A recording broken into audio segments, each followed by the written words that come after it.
गेले अनेक दिवस जी प्रतीक्षा होती की महाराष्ट्रातली बऱ्याच ठिकाणची आपण पाहिलं की विमानसेवा ही खूप चांगल्या पद्धतीनं महाराष्ट्राची सुरू आहे.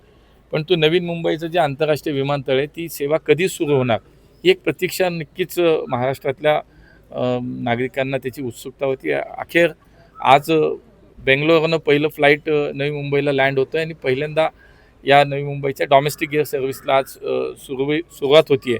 ती खूप आनंदाची गोष्ट आहे. मुंबई असेल, पुणे असेल, ठाणे असेल, पश्चिम महाराष्ट्र असेल, या महाराष्ट्रातल्या सर्व भागात निश्चित या विमानसेवेचा एक खूप चांगला फायदा आता लोकांना होईल. बघा मागच्या 10 वर्षात जर आपण पाहिलं तर देशामध्ये या विमान सेवेमध्ये किंवा या क्षेत्रामध्ये खूप मोठी क्रांती झाली.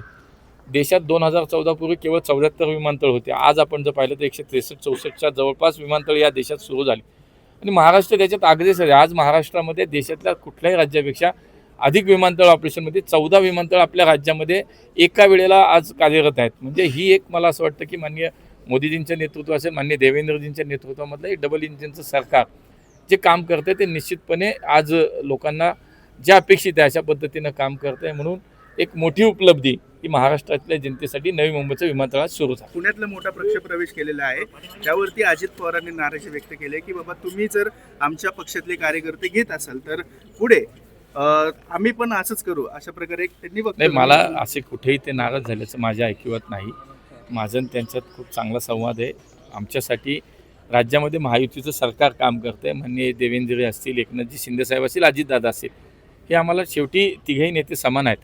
शेवटी स्थानिक स्वराज्य संस्थेच्या निवडणुका ह्या तिन्ही नेत्यांनी सांगितलं होतं की स्थानिक स्वराज्याच्या निवडणुका ह्या त्या स्थानिक पातळीवरती त्याची चर्चा होईल. स्थानिक पातळीवरचं संघटन जे आहे, जी संघटना आहे ती त्याच्यामध्ये निर्णय घेईल. त्यामुळे मैत्रीपूर्ण लढती होत आहेत. थोडंफार इकडं तिकडं शेवटी निवडणूक आहे होतं, पण मला असं वाटतं अशी कुठली नाराजी त्यांची नक्की